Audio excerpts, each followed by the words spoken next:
A good friend of mine is a dating coach.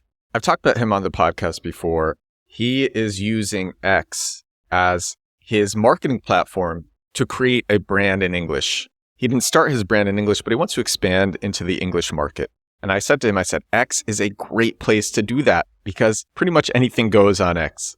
You can say what you want, whereas it's a bit more restrictive on other platforms. So he's using X and it's actually going really well. And I just went on a rant to him about, he had one of his best performing tweets so far. And so this is a strategy that he's doing to grow. He has his name, his first name, and then he has dash dating coach. So anyone looks at his username, they can immediately tell what he does. They go to his profile. It's a bunch of pictures and videos showing that he is legit. Currently, the top dating advice accounts on X are faceless accounts. They are people giving dating advice with no proven track record of actually being good at dating themselves. And I said to him, you're legit. You give great advice. You attract amazing people into your life. You've been doing this for a decade with some of the top people in tech and business, and you can prove that you are legit. You're not a faceless account. The competition for you is non-existent on this platform. And there's a lot of people on this platform who need your stuff. So what he does is he comments, he finds big accounts who are followed by the types of people who would like his content and need his services. He leaves thoughtful comments on these people's posts, and he's, as often as he can be, one of the first people to comment whenever they post. He puts on notifications for these people so he gets notified when they post.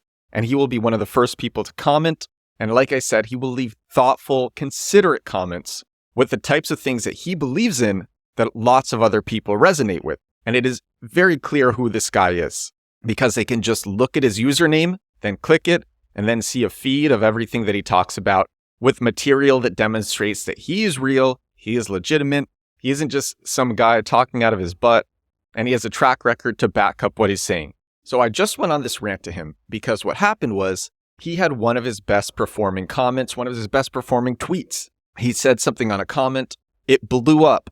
It's getting lots and lots and lots of views and lots of likes, and he's getting him followers too. And I said, dude, make 1 million pieces of content spinning off this viral piece of content. This idea of taking well-performing organic content and then turning it into more content or even ads is so important. Gary Vaynerchuk just wrote an entire book about it. I just got his most recent book. His most recent book is a full book just on this concept. Take whatever organic piece of content that you have that performs well and turn it into 1 million more pieces of content. So I said to him, put up a thread on X, turning this viral comment into an entire thread. Make an entire thread on X about this viral comment. Take this viral comment, read it at the beginning of a podcast, record a podcast just on the topic of this comment. Read the comment at the beginning of the podcast and then riff off of it. It's a language that is proven.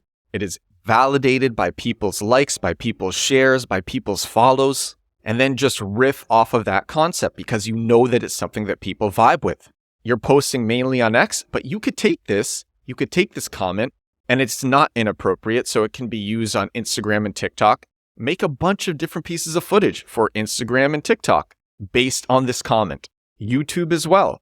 Take this comment, rephrase it, and then comment on lots of other people's posts with a different variation of this comment because it is a concept that lots of people agree with language that people like.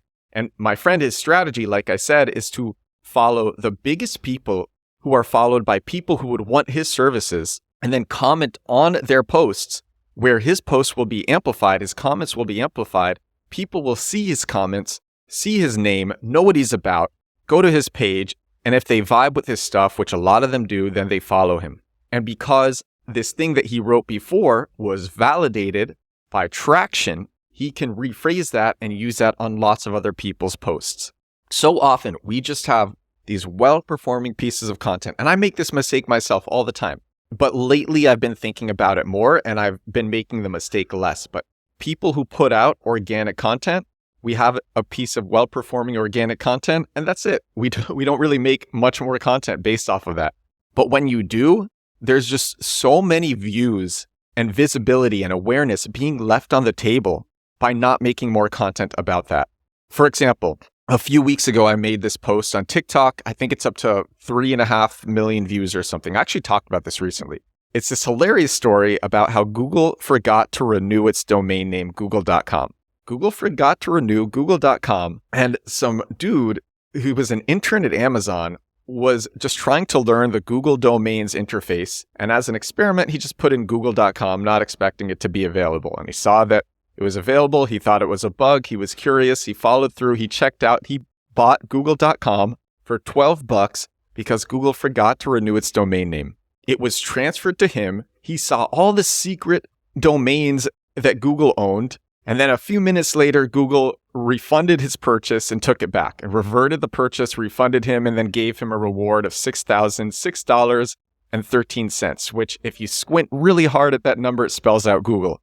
And I made this video about it a few weeks ago, and it gets, I think, 3.5 million views on TikTok. And that was it.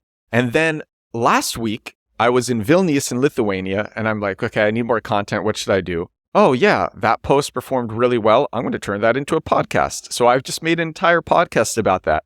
And it has been one of my best performing podcasts. And the podcast did well, so I recorded another short mobile video about it. I made this video specifically, especially for YouTube Shorts. And now I think this is my best performing YouTube short. It keeps increasing in views. And it was off something that was validated already on TikTok. And I will make more posts about it. Maybe I'll turn it into a thread for X or for LinkedIn. I totally should do that because it's validated. Mr. Beast, this is something that I learned almost 2 years ago from listening to Mr. Beast podcast. And he's like, you can spend the same amount of time on 2 pieces of content. Same amount of time, same amount of money, same amount of effort. And the one that performs better, it's not necessarily going to be execution. It's just going to be the subject matter is better. So you want the best subject matter that you can get. You can have a piece of subject matter that gets 10x, 100x, 1,000 times the performance of an average piece of subject matter and takes the same amount of work. And there's lots of different things. In every different industry, there's lots of things that you can do that requires very little work and gets far more results. My SEO product, Compact Keywords, that's what it's about. It's about how to do SEO that doesn't take a lot of time, that gets way more conversions, and is way more durable than standard SEO today. And if you're making content, if you're making videos, or if you're making posts on X, if you're making organic content, when you have a well-performing piece of content, make more content about that. And I learned this firsthand. This was really early on when I was making mobile videos. So actually, it's really cool. On TikTok desktop, you can't do this on mobile, but you can do this on the desktop app of TikTok. You can sort by oldest. And I've been making videos every day since November 1st, 2022. You can go to Build in Public on TikTok, that is my TikTok, sort by oldest, and see my oldest TikToks, the ones from the very beginning, where I was recording videos in a tank top, and they were slow, and the cuts were bad, and the subject matter wasn't as interesting, and the music was too loud, and there were all these typos in the captions, and I was shooting on the selfie camera of an iPhone 8, and it looked bad.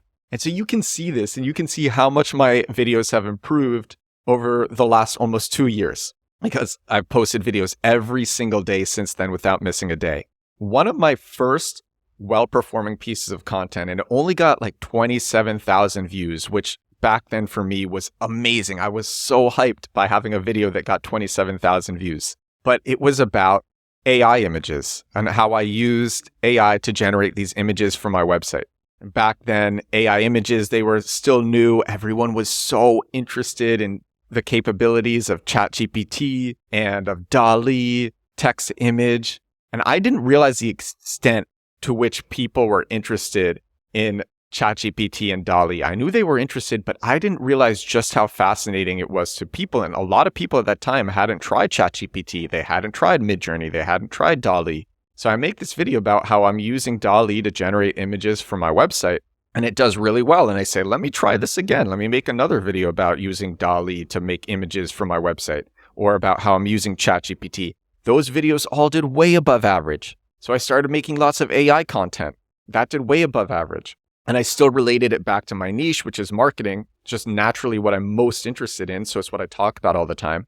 But I saw it was doing well and I made more content about that. Something that I realized recently was that some things that appear obvious to you are just so non-obvious to other people. There's a lot of marketing concepts that appear obvious to me that are not obvious to other people. Like my friend who's a dating coach. He will probably admit this himself. He is not a great marketer. He's learning great marketing things because he's one of my best friends. So I just help him as a friend. He's one of my closest friends ever. We've been friends for well over a decade now. He's a mentor to me, always there for me, super loyal friend. And I want to see him crush it in life. I learned from him that there are all these things that are so obvious to me that are not obvious to him. For example, taking well-performing organic content, turning it into more organic content, or even turning it into ads. Another example, I actually just said this to him. For frequent listeners of the podcast, you'll remember the Twitter X ads glitch that I discovered. If you're new to the podcast, the Twitter X ads glitch was this glitch with the Twitter ads platform, now the X ads platform. And I discovered a way where I could get millions of impressions and thousands of link clicks for $1 per day ad spend. And it really was crazy. The glitch no longer works. But I made a TikTok about this. It went viral. I made more TikToks about this. They all went viral. I made podcasts about this. They did really well. It brought me a lot of awareness. And everything that I made around this subject did well. Even now, if I was to make a podcast just about the Twitter X ads glitch, even though it still doesn't work, it would still perform above average. And I will make more podcasts about it, but I want to find a good spin because it doesn't work anymore. I'm thinking things that I learned from the Twitter X ads glitch. Just having Twitter X ads glitch in the title of a podcast is enough to have more people listen to it. Same actually with the Google leak that happened a few months ago. If I put Google leak in my podcast title, more people than average will listen to it. If I make a video for TikTok and Instagram and YouTube Shorts about the Google leak, there's a higher chance of that video performing well. It is subject matter that is validated. So I went on this intense rant, and it was only 30 minutes ago that I went on this rant to my friend, and I said, I want to take the same energy and I want to use it on this podcast, on this episode of the show, because I'm always preaching, make organic content. And if you are making organic content, you have probably had things that have done above average. Try spinning it. Try making more content based off of that. If you ever don't know what to post, if you're like, I don't know what to post today, but I need to post something, ask yourself what has done well in the past. Make another video on that. The other thing is that, actually, this is another thing that I said to my friend that he didn't realize. He thought that all of his followers, whenever he posted, like all of his followers were going to see what he posted. And I said to him, only a small fraction of the people who follow you are actually going to see what you post. That is just the way that algorithms work. Unless something that you make does really well and is super validated by high engagement, a small fraction of your followers are actually going to see what you post. And so you might think that you are repeating yourself by making content about this thing that performed really well, but the reality is only a small amount of your followers are going to see that. And if it does well, if it is engaging, then a large portion of your followers are going to see that, but that's good because it's engaging. The algorithms only push out stuff that people want to watch or people want to read, whatever it is. So you can make 100 pieces of content about one well-performing piece of content, spinning that well-performing piece of content into 100 videos or posts or threads on X, on LinkedIn, and it's still going to be a small percentage of your followers who see it. Now, there are some followers who will like whatever you post. I see that myself. There are some people who watch my stuff, and thank you to these people who just, whenever I post something, they will be some of the first people to like it, and they will always like it. And I'm so grateful for these people. So there are some people who will see everything that you post, but most of your followers will not. And the reality is, if a topic did well before, people are interested in that. So you can post a lot more about that stuff. There's so many podcasts. Okay, so I'll give an example, actually. I used to be an avid listener of the Indie Hackers podcast, and I really liked it, and it was an inspiration for this show. I think the website is indiehackers.com, and it had this podcast, the Indie Hackers podcast, and it talked about how these indie hackers built their startups and got traction to their startups. the specific marketing things that these indie hackers did to increase their monthly recurring revenue. And I really liked the granularity of what these people were saying. They were going onto the Indie Hackers podcast, getting really granular. We did this, we did X, Y, and Z. We toggled these settings on. It took us 5 months to figure it out. Now our MRR is increasing 15% month over month. And they talked about all these things. And it was really inspiring. I love the Indie Hackers podcast. It was really motivating, especially the early episodes. And I think the hosts started getting bored of this format. Even though this was the format that people loved this format. They loved hearing this stuff. Well, the hosts, they had heard this stuff on every episode. They were getting bored of it. And so they changed it up. And it doesn't have the same audience that it once had because they started watering it down with things that people aren't as interested in. I'm not saying you shouldn't experiment with different topics. You should definitely always experiment with different topics, different ways of making your content, whatever it is, if it's posts, if it's videos, whatever. But I am saying if you have something that does well, it is a best practice to run with it. And that's what I told my friend. That's what I constantly tell myself. When I have something that does well, I need to make more videos on this. I need to make more podcasts on this. I need to turn this into posts on X, threads on X, posts on LinkedIn, all this stuff. That's what I wanted to share. That's what I'm super excited by, is this concept. That's what I'm actually excited by so much stuff today. This is episode 441 of my daily digital marketing podcast. I'm recording this with a lovely Americano in this amazing hotel lobby bar. It's the Puro Hotel Lobby in Warsaw. And actually, I made one of my most viral videos from this lobby. And on the topic of today's podcast, I made it just a few feet from where I'm sitting. A year and a half ago, I made this post about how I use reusevideo.com. And if you listen to the show a lot, you will know that that is my affiliate URL for repurpose.io. When there's products that I like and they have affiliate programs, I will buy domain names and then redirect. I will buy memorable domain names that are short. 3-1 redirect these domains to my long affiliate codes, my affiliate URLs that have my code in it, which are too long to actually say on a mobile video. And then I'll say these memorable short domain names on videos. So I make this one and I make it, I think, in 10 minutes.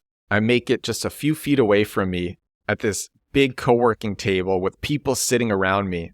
And I think since then, that video has gotten 10, 15 million views, something like that. And it's made so much money. And it's monthly recurring revenue as well, because people are signing up for this platform, staying signed up. And then I get, I think it's like 25% of whatever they pay month over month, every month.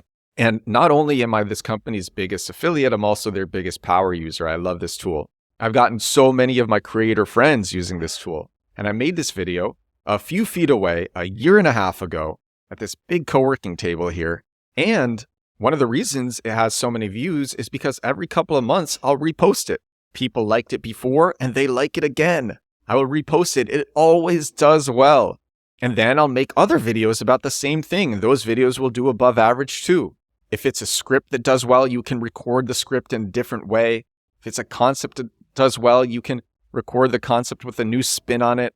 I just really like this idea of using validated organic content and turning it into so much more stuff that people love. All right, that's all for this episode. 441 episodes down, 441 episodes every day without missing a day. I love doing these things. Thank you so much for watching.